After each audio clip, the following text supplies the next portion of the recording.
بسم اللہ الرحمن الرحیم۔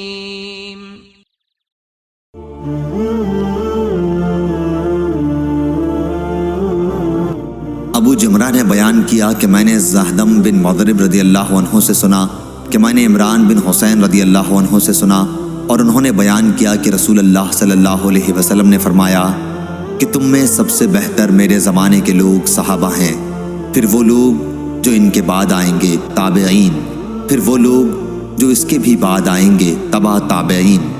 عمران نے بیان کیا کہ میں نہیں جانتا حضرت صلی اللہ علیہ وسلم نے 2 زمانوں کا اپنے بعد ذکر فرمایا یا 3 کا۔